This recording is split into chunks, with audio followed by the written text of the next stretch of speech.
Yo, yo, yo, what's percolating, my gamer peeps? It's your boy True, back with the next edition of Gaming News. You guessed it, with your boy True. Now, I've decided to fall back on the fitness end of my channel just for a bit so I can get laser focused on my main target audience, which happens to be you guys, my gamer peeps. So if you're into staying up to date and not up late with what's hot and what's going on in the gaming genre, as well as some cool Let's Plays and some awesome game reviews, you should consider subscribing and clicking that notification bell so you could be notified when all of my new videos drop and when I decide to go live. With that being said, let's dive into the meat of the first story.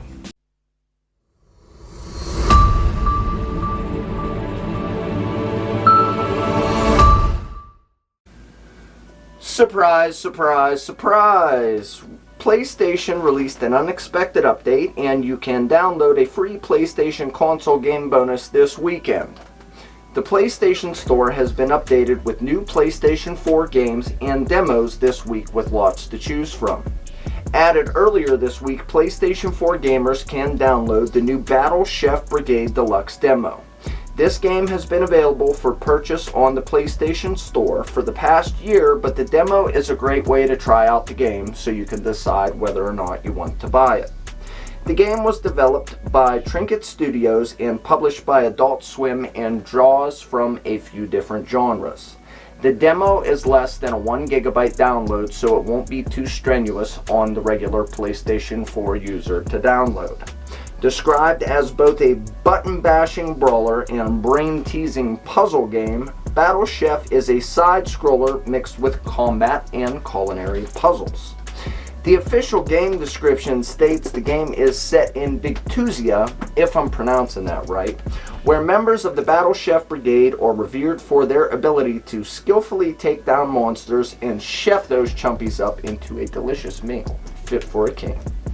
But you best not be some kind of punk-ass bitch, because chefs from all across Victuzia, again if I'm pronouncing that correctly, must compete for their place in this high-stakes competition. For you to become a brigader, you will have to beat down some monsters with combo-based attacks and cook those bad boys up in a puzzle-based cooking challenge, all while under the gun as the clock ticks down. Bum, bum, bum, bum. It's not clear how much content will be in the demo, so go download it yourself and find out. And that's not the only demo PlayStation has released. You can also, for only 24 hours, download a version of the Borderlands game, which is the Game of the Year edition. That is just for today, August 18th, for 24 hours, so if you catch this video, hurry up and go download it if you're into Borderlands. Also, you will be able to download Onanaki, if I'm pronouncing that correct, and for the PlayStation VR gamer, Blood and Truth will be available for download, and PlayStation Plus members will be able to download Wipeout the Omega Collection and Sniper 4. That being said, let's get into the next story.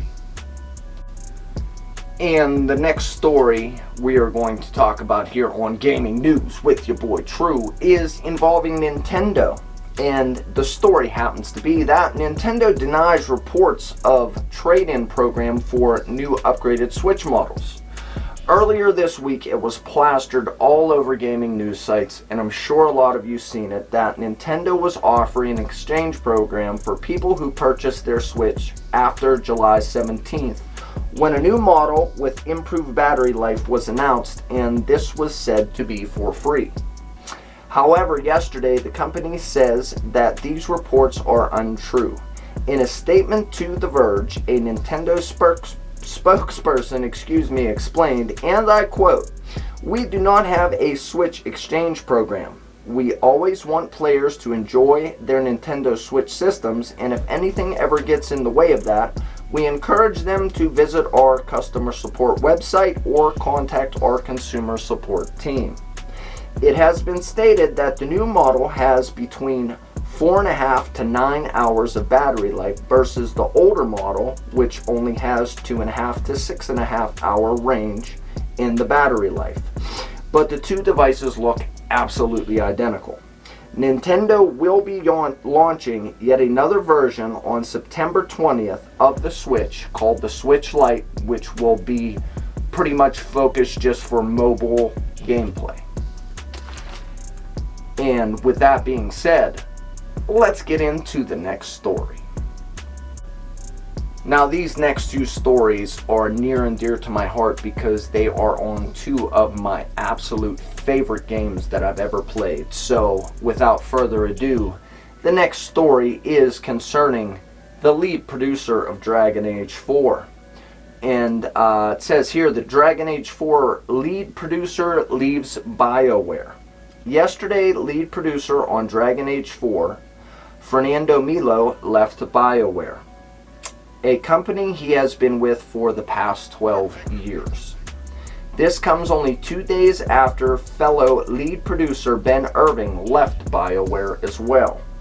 However, unlike Milo, who was working on the new Dragon Age, Irving was the lead producer of Anthem. According to Milo, he is leaving on his own accord and on good terms. Milo didn't give too many details on why he is leaving, but did state he has new creative ideas that he would like to explore.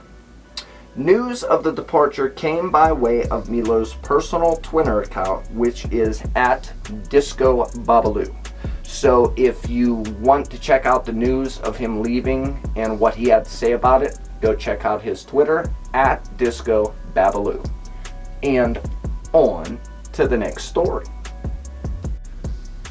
And this next story, as I said, is on a game that I hold near and dear to my heart, which is Witcher 3. And the headline is, Mod puts Henry Cavill in The Witcher 3 and Geralt's voiceover actor responds. For those of you who don't know, Henry Cavill, however the hell you pronounce it, is the guy who's playing Geralt on the Netflix adaptation of The Witcher. So, I guess a modder took Henry Cavill's screenshots and put them on Geralt's face in The Witcher 3. So, Geralt of Rivia's familiar face in Witcher 3 has been swapped out with the newer TV version courtesy of a modder who uploaded a new facial model based on Henry Cavill's to Nexus Mods. Now I'm just going to spell it for you because I don't know how to pronounce it. Adnan 4444 based the mod on screenshots of the upcoming Netflix adaptation. The mod page will be a base for different Henry Cavill variations in the future, i.e. different color eyes, beard, no beard, hair, long hair, short hair, different types of facial features as like you can change in The Witcher 3. For those of you who would play it, you can get Geralt a haircut, give him a beard, different stuff like that. So what the modder is saying that the page that he created will be a base for stuff like that in the future. And Geralt's in-game voice actor, Doug Cockle, no jokes, responded to the news, and I quote, "How dare they mod out my perfectly facially captured image of the game." So, pretty much what it boils down to, I read the story. He was a little upset, but it does say that the voice actor, Doug Cockle, did giggle a bit because he thought it was funny. So, with that being said, that's the news that I found interesting. So until the next time, my people, if you're looking to support the channel, I do have a donate page on, or a donate button on my Twitch page at TrueMasterson. True MasterSon, no space, without the E. But honestly, I just need you to subscribe and click that damn notification bell. Check out my videos, hang out when I'm doing some Let's Plays, and let's have fun gaming. So until the next time, my people, over and out.